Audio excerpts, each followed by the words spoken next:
Okay, I'm just quickly going to go over a couple of my fixed blades. I have many more belt carry fixed blades, but these are, I guess, my favorites. I have a smaller Busse, I just don't have it out here right now. This is an anniversary Steelheart 1 limited edition. This is as big of a knife as I would ever want to own. It's just about 6 inches, but it's a really wide blade. It's heavy, but not too heavy. It's thinner than the regular version because this is the limited edition, and it doesn't have a blade coating on it, thank God. Magnum shaped handles, they're really comfortable. It's micarta, and it does change color when it gets wet, which is pretty cool. The one thing that really ticked me off when I got it, because I had a special order this thing. It was like $500, straight from Busse Combat. But you get it, and there's a paper with it that says swine shaving sharp, and it looks like they cut the edge a little bit to test the blade sharpness.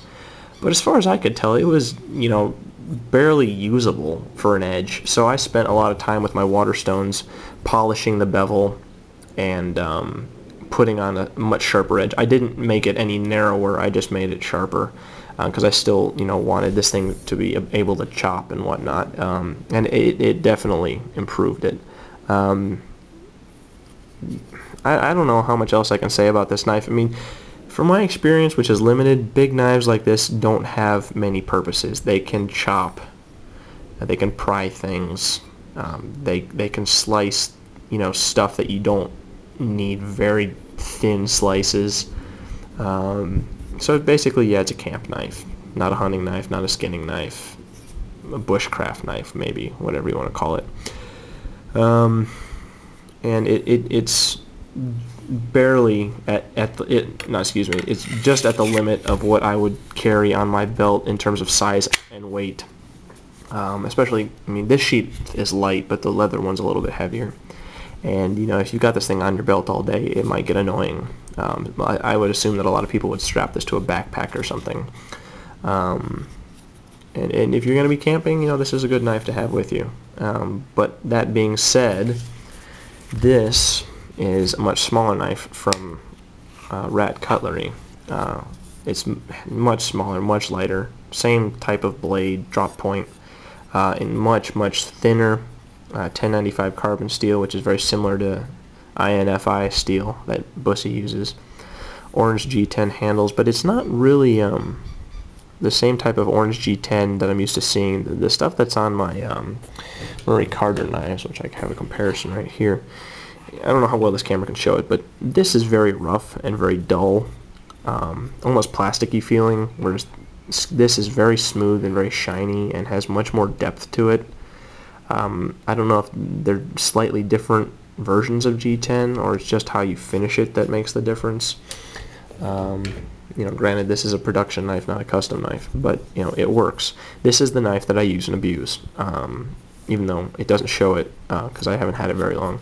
But you don't need a big knife to chop wood. You can baton just as easily with something small like this. And I would go into the woods with just this knife and be totally confident that it would be able to accomplish everything I needed it to. It's very sharp, easy to sharpen, and if it's not likely to break. The Busse is less likely to break than this because it's so thick. But this, I've seen in videos where this does flex very far before it breaks. And in any case, if you do damage it beyond repair, just like Busse, these guys will replace your knife. But whereas the Busse is $500 new, you can get one of these for $400 or less used. These Rats are like $100, $95, something like that. They're cheap and they're available and they're great. If you want a user knife, this is the one to get. And if you want a slightly bigger one, get an RC-4. It's thicker too. I have one. I don't really like it as much as the RC-3, so I'm going to sell it. This is the only Rat cutlery knife I need. I don't feel the need to collect them. And this is the sharpshooter sheath you can get for it. It's unique in that it is treated in a way where it's waterproof. It won't get any mildew growing in there. It won't rot. It's pretty much the same as Kydex, but it's leather. Same properties as Kydex. Definitely nicer than the plastic sheath that it comes with. So yeah, if this is probably the knife I would always have with me hiking or camping, with one exception. That is my newest knife, which I'm going to show you now. This is my first Bark River knife. And it's impressive just at first because, you know, being in a box like this, it reminds me of a Chris Reeve. And, you know, every time I see a Chris Reeve knife, especially pulling one new out of a box, it, you know, screams quality to me. And, you know, it's wrapped in tissue paper the same way when it was when I opened it. This is the sharpshooter sheath that it came with. This one is not waterproof, not treated, and therefore doesn't have a weird smell like the rat one does. It's very pretty. No retention strap, just holds the full length of the knife in there. I prefer this, honestly. And this may replace my rat as my outdoor knife. This is a Canadian special. Again, orange G10, and it's nicer orange G10 than what the rat has. Smoother, shinier, nicer, much wider handles. I honestly can say this is the best feeling knife I've ever held thus far. I'm sure other Bark Rivers might be better, and I will be getting more Bark Rivers in the future. But I thought this one was a unique selection for myself, this style anyway, this Canadian style, and I love it. I would be just as happy with the Bravo 1 or the Aurora, but you know, the website I bought this from only had this one in stock, and I didn't see it anywhere else, so I figured it was worth having.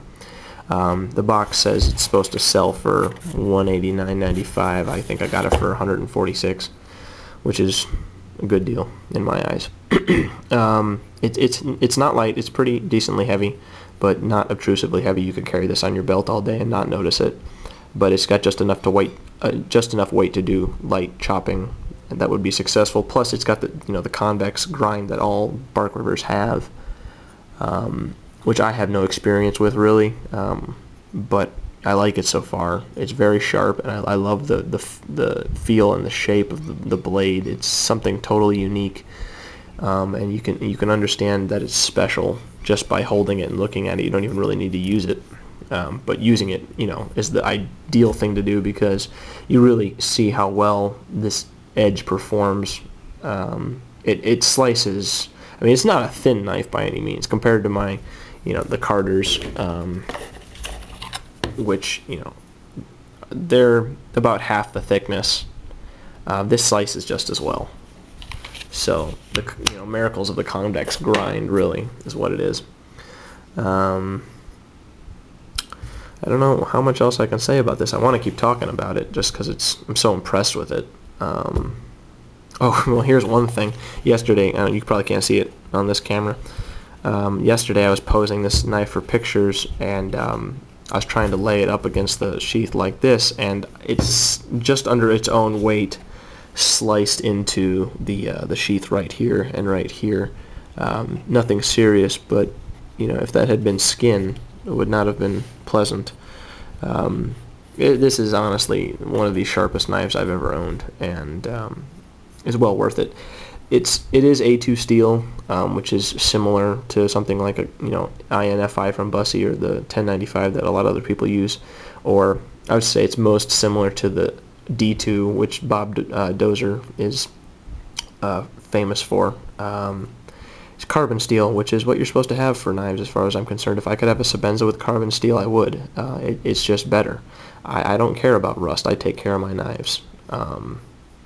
So I would much rather have a carbon steel than a stainless. And that's why when I get the Bravo 1, I won't be buying the new CPM 154CM version, which is much more expensive. I'll be buying the regular A2 version.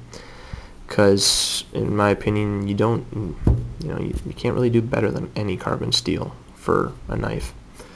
So that's it for my fixed blades today. Thanks for watching.